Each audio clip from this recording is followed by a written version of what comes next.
बोलिए राजा रामचंद्र की जय। सत्यम वद, सत्य बोलना चाहिए।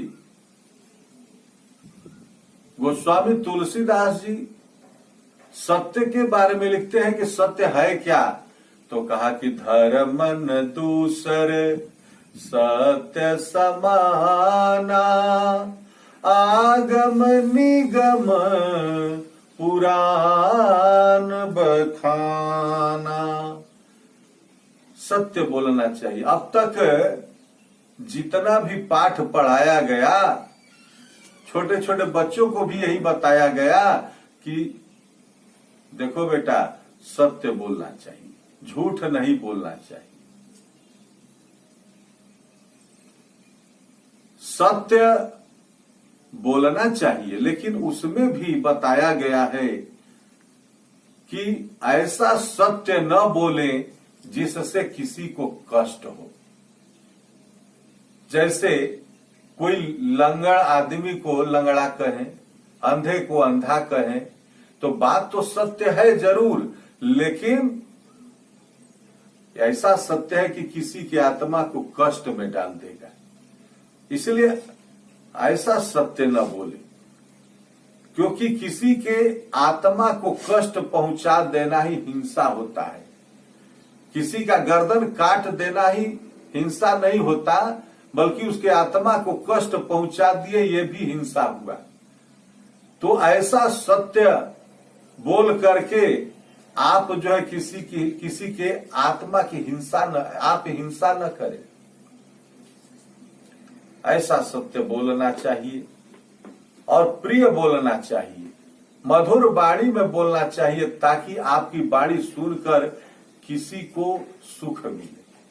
ऐसी वाणी बोलिए मन काया पाखोय,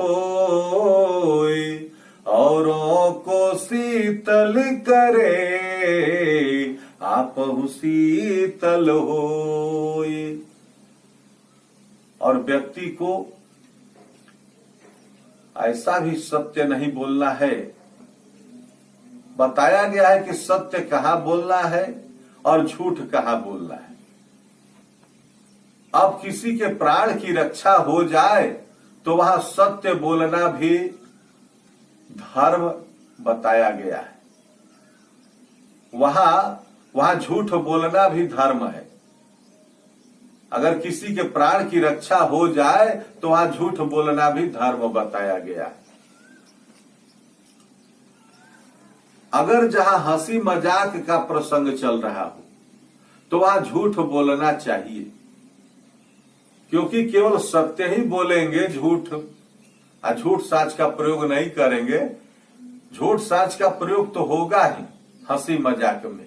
अगर आप प्रयोग झूठ का नहीं करेंगे तो हंसी मजाक का आनंद ही नहीं आएगा। इसलिए वहां झूठ भी बोलना चाहिए। भगवान राम जनकपुर में गए और कोहबर में जनकपुर की सखियां भगवान से मजाक कर रही हैं और कहती हैं कि हे रघुनंदन सरकार, हे दुल्हा सरकार, आपके कुल खानदान में कोई दाग तो नहीं न है। अब सुनने में आता है कि आपकी बहन शांता का विवाह एक ऋषि से हुआ, श्रृंगी ऋषि से, जो ब्राह्मण थे। ऐसा कैसे हो गया? फिर मजाक के क्रम में ये कहती हैं कि होत विवाह संबंध सबन को, अपनी जाति माही, निज बहिनी श्रृंगी ऋषि को तुम कैसे दियो विवाही। लक्ष्मण जी ने कहा कि ब्रह्मा जी जिसके साथ जिसका संबंध लिखते हैं उसके साथ होता है। और फिर ये सखिया कहती है कि सुनने में आया है हे रघुनंदन कि अति उदार कर तूतीदार, सब अवधपुरी की बामा, खीर खाय पैदा सुत करती, पति कर कछु नहीं कामा। अयोध्या की स्त्रियां अति उदार और करतूत वाली होती हैं। ये तो खीर खा करके ही पुत्र उत्पन्न कर देती है, पति का तो कुछ काम ही नहीं होता है।